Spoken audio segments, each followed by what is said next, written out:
सोहनपुर नामक एक गांव हुआ करता था, जो देखने में काफी सुंदर प्रतीत होता है। इस गांव का मुखिया अपने गांव से काफी प्रेम करता था, जिसके कारण ही इस गांव का नाम सोनपुर पड़ा है। एक दिन उस गांव में एक चुड़ैल आ गया।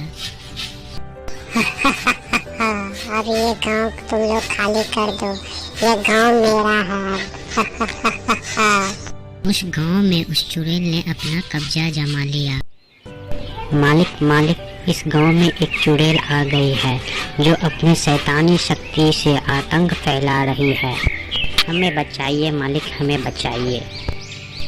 ये सब सुनकर मुखिया काफी परेशान हो गया और इसका समाधान ढूंढने के लिए वे एक तांत्रिक के पास गए। उन्होंने उस तांत्रिक को बताया कि कैसे उस गांव में एक चुड़ैल ने कब्जा जमा लिया है। इस समस्या का समाधान तुम्हारे घर के बगल वाले जंगल में जो गुफा है, इस गुफा में रखा एक वज्र है, लेकिन तुम्हें वहाँ पे एक भूतनी मिलेगी। उसके सवालों के बिना तुम अंदर प्रवेश नहीं कर पाओगे। मुखिया ये सब सुनकर उस जंगल की तरफ जाने लगा। वह अपने गांव के रास्ते उस जंगल की ओर चले गए। मुखिया उस गुफा तक पहुंचा। तुम यहाँ क्यों आए हो? मैं तुम्हें मार दूंगी। भूतनी, मैं उस वज्र को लेने आया जिससे उस भूतनी को मारा जा सके। लेकिन उस वज्र को लेने से पहले तुम्हें मेरे 2 सवालों के सही जवाब देना होंगे। ठीक है, मैं तैयार हूँ। ठीक है, तो मेरा पहला प्रश्न, भगवान से भी ज्यादा किसे पूजा जाता है? मुझे नहीं पता, मुझे छोड़। अब तुम पत्थर का बन जाओगे। इतना कहकर यह बात जब मुखिया की बीवी को पता चली तो वे बहुत दुखी हुए। यह बात सुनकर उसकी बेटी ने उस भूतनी को मारने का फैसला किया और वे तांत्रिक की खोज में निकल पड़े।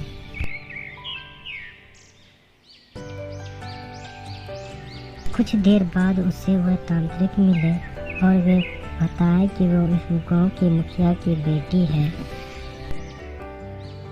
बेटा, तुम्हारे पिता गांव के एक अच्छे मुखिया थे, जो गांव को बचाने के लिए भूतनी से मर गए। अब तुम भी मरना चाहती हो? ठीक है, तो तुम्हारे गांव के बगल में एक जंगल है, उस जंगल में एक गुफा है, वो भूतनी वहीं मिलेगी। लड़की, कौन है तू और यहाँ क्यों आई है?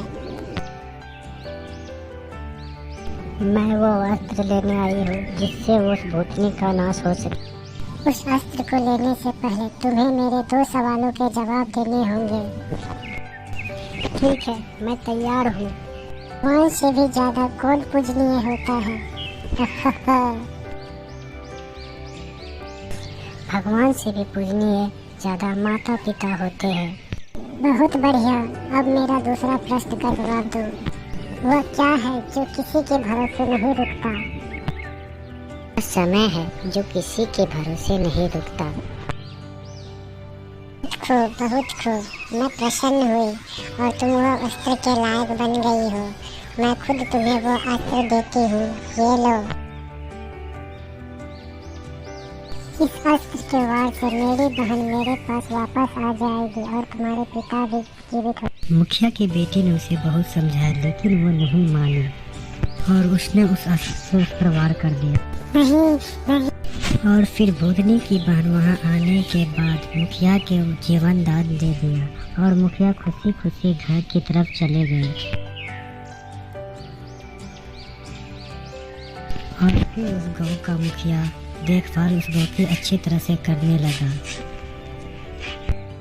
तो आपने देखा बच्चों, पढ़ाई के साथ साथ संस्कार भी हमारे लिए कितने मायने रखता है।